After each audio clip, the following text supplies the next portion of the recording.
Good day, kids! It's learning time! I am your English teacher, Romel Matanda. Our learning competency is ask and respond to questions about informational text, listen to environment, health, how-tos, and etc. Before we proceed to our new lesson, let's take a glimpse on what we discussed yesterday. We have a direction. Encircle the correct word with long vowel sound to complete the sentence. Number 1. Face masks and face shields keep us blank from COVID-19 virus. Is it cute, safe, or cool? Correct, it is safe. Next number 2. Students answer their modules at home, store, or door? Very good. The correct answer is home. Let us proceed to the third question. I enjoy playing blank, especially when it is windy. Is it sail, ride, or kite?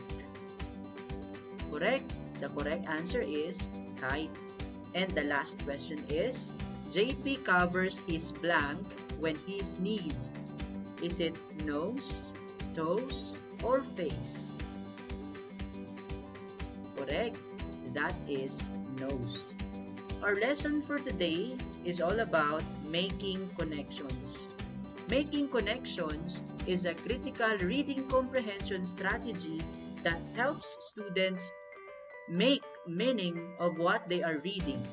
When students make connections to the text that they are reading, it helps them to make sense of what they read, retain the information better, and engage more with the text itself.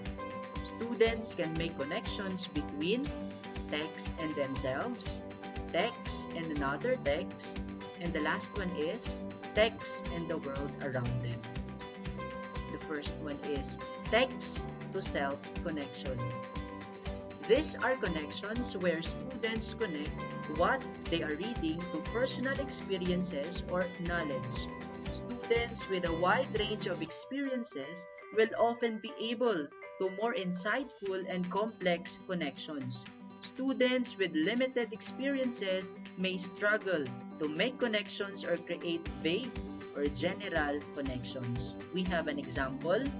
This story reminds me of a vacation that I took to the ocean just like the main character.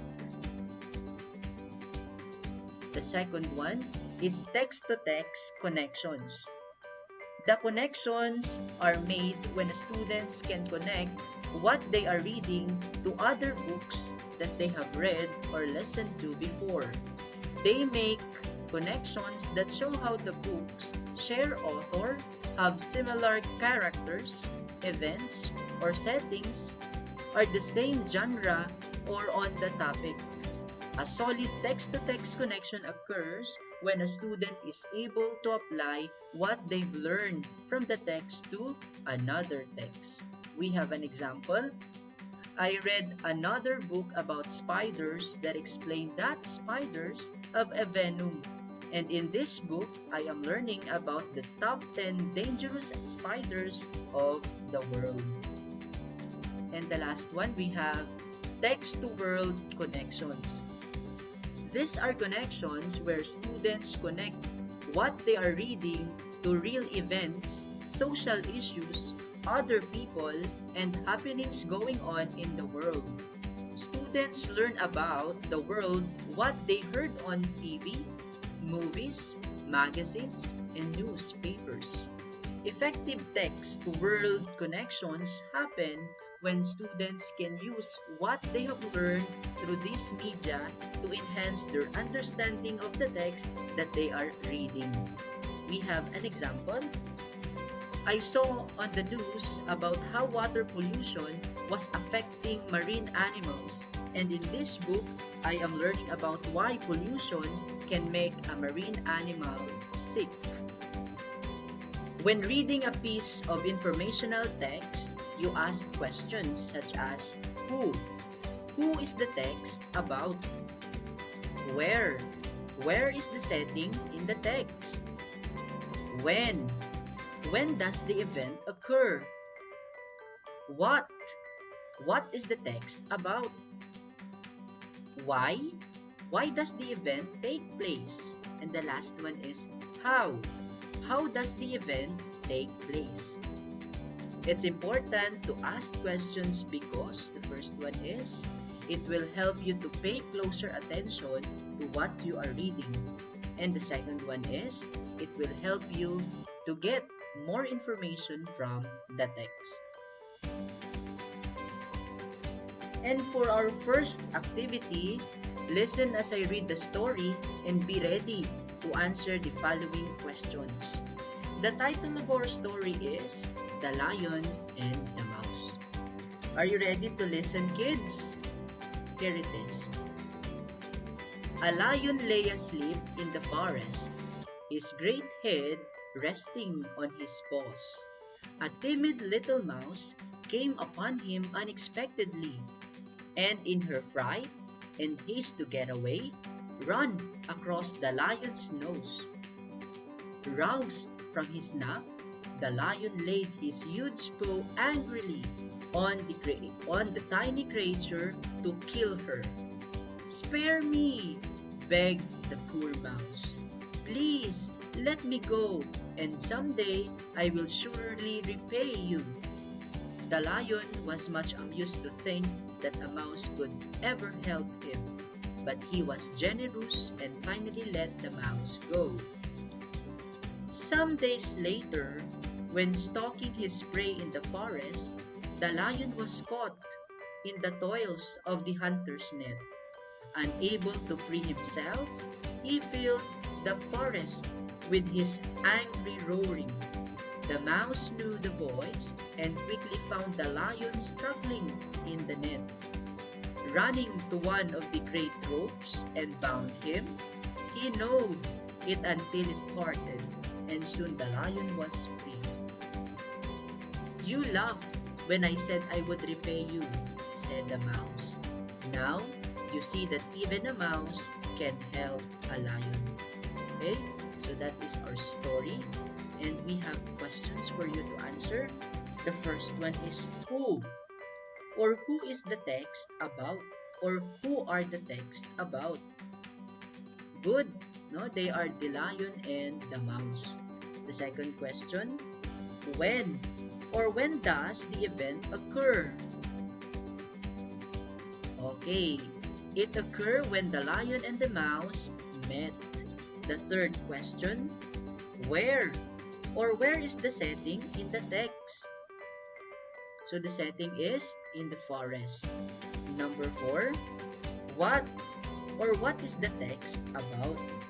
So it is about the friendship between the mouse and the lion.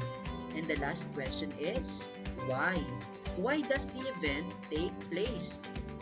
Because they help one another. Okay? So those are the answers to the following questions. We need to remember that making connection is a critical reading comprehension strategy that helps students make meaning of what they are reading. When students make connections to the text that they are reading, it helps them to make sense of what they read, retain the information better, and engage more with the text itself. Students can make connections between text and themselves, text and another text, and text and the world around them. And for our last activity, we have a direction. Read each item carefully and choose the best answer.